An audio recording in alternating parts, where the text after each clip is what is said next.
Hello, World History 1 students. This is Mr. Everton, and this is a video all about early Chinese civilization.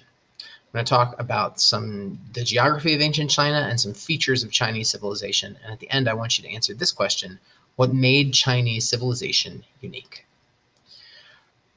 Just like with the last video about the Indus Valley civilization, we're going to begin by putting China on a map of the world so that you have a sense of where it is. And it's right there. Look, it's China. And if you look at it, if you think about where the other civilizations are that we've talked about, it's very far away from Egypt. It's very far away from Mesopotamia. Its closest other civilization at this time is India, but it's separated from India by the Himalayan mountains. So we talked about the Himalayas last time. They are the largest mountain chain in the world, and they are like a huge divider between India and China, like this massive fence that separates them and prevents, for a long time, Indian cultures from coming into contact with Chinese cultures. And so China didn't really have any contact with India or anyone else. Another reason for that were deserts. The Gobi and Taklamakan deserts north of the Himalayas also helped to isolate China. So China is remarkably isolated from other civilizations that we've talked about. And because of that, a lot of their culture became very unique, became very particularly Chinese. And you can look at early Chinese artifacts and get a sense of what you can recognize Chinese culture already, 1,500 years ago when you look at artifacts from this time period.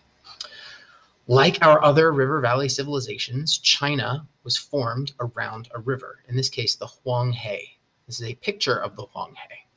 The Huang He is, it means yellow river. And the reason why we call it that is because the silt, remember how rivers have silt in them? Well, the silt that's in the Huang He it's yellow dirt. So it's yellow silt and it colors the river yellow. And you can maybe get a sense of that from the picture on the left. Sometimes the Huang He was also referred to as the River of Sorrow because it flooded so much. It destroyed lots of property and killed lots of people. And one of the major challenges of early Chinese civilization was dealing with the flooding of the river. And it's one of the reasons why government developed in China was the need to have some sort of authority, some sort of person with power to come and take care of this problem. However, just as with our other civilizations, the flooding of the Huang He led to really fertile soil and led to agriculture. In this case, millet in the north and eventually rice in southern China. This agriculture leads, as we've talked about repeatedly, to a surplus of food and then to job specialization and different people learning different skills. And then from that, we get civilization. So just to summarize briefly before we move on from the geography, China was isolated by the Himalayas and the deserts. The Huang He was the center of early Chinese civilization. You can see it here on a map. It's shaped kind of like an elbow. It's got this big bend in it. And that led to agriculture, and agriculture in turn led to civilization. So what features of civilization were present in Shang China? So we call it Shang China because China is a civilization that has hereditary dynasties, just like a lot of the other civilizations that we've been talking about. And the earliest Chinese dynasty that we are sure exists was the Shang dynasty. And we call it that because the emperors all had the last name Shang. And the emperor in China is, in Egypt, we call it a pharaoh. In Mesopotamia, we call it a king. In Shang China, we call it an emperor. And my head, the little window with my head in it, is covering up the word here, but it says mandate of heaven. And the emperor, we're going to do a whole unit on China, and we'll talk about this in more detail when we get there. But the emperor of China ruled under the mandate of heaven, which means theocracy. The mandate of heaven is a belief in ancient China that that heaven approved of the emperor, and that as long as heaven approved of the emperor, things would go smoothly and the emperor would be successful and China would be successful and happy. But if the Chinese emperor became corrupt, started doing bad things that were selfish or immoral or wrong or evil, and started to treat people badly, then he would lose the mandate of heaven. And everybody would know that because there would be floods and natural disasters, and maybe they'd be invaded by some people from the north. And then there would be a revolt, and the emperor would be overthrown, and a new dynasty would begin. Some other features of Shang China, bronze metalwork. Here you can see an image of a bronze pot that is shaped like a dragon, and you can see that this is like really you might not look at this and be like, wow, that is so beautiful. Like, I understand if this is not something you want to have in your living room, but you can appreciate how hard it must have been for them to make. The bronze metalwork that was done in Shang China was some of the most advanced metalwork going on in the world at this time.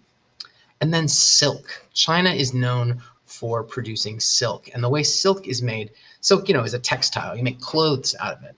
And it's really soft, and it can keep you warm in the wintertime, and it can still breathe and let you be cool in the summertime. So it's like a really desirable silk, really desirable cloth. It's also really expensive because you have to make it from the cocoons of silkworms. So here's a silkworm and a cocoon. And what Chinese people realized that they could do is they would unravel the cocoon. They had a special process by which they would do this, and they would turn the cocoon into thread and then weave that to make silk. You needed lots and lots of cocoons to make silk, and so it was very expensive indeed. And then the final feature of Chinese civilization I want to talk about is writing. And here you can see some Chinese characters. There were thousands and thousands of characters in Chinese writing. It's a pictographic writing system, which means that it started off as pictures of what people wanted to communicate, and then gradually the pictures evolved into symbols that meant words. And the Chinese writing system, the character system that is still used in China, began developing during the Shang dynasty. And we know this because of artifacts. We find oracle bones like this. This is part of a turtle shell. And you can see the characters have been scratched into the turtle shell. And we call them oracle bones because we understand from archaeology that priests in ancient China who wanted to predict the future, they would write a question on a bone like this one, and then they would heat the bone over fire, and where the cracks went in the bone would, like in relation to the words that were there, would give an answer and allow the priest to predict the future and know what was going to happen. So Chinese oracle bones are really important artifacts that help us to understand the early beginnings of Chinese character writing. So to summarize, we talked about geography, how China is isolated from the other civilizations, and yet we also talked about how it's similar because it developed around a river, in this case, the Huang He. We talked about theocracy, where the emperor of China ruled with the approval of the gods of heaven.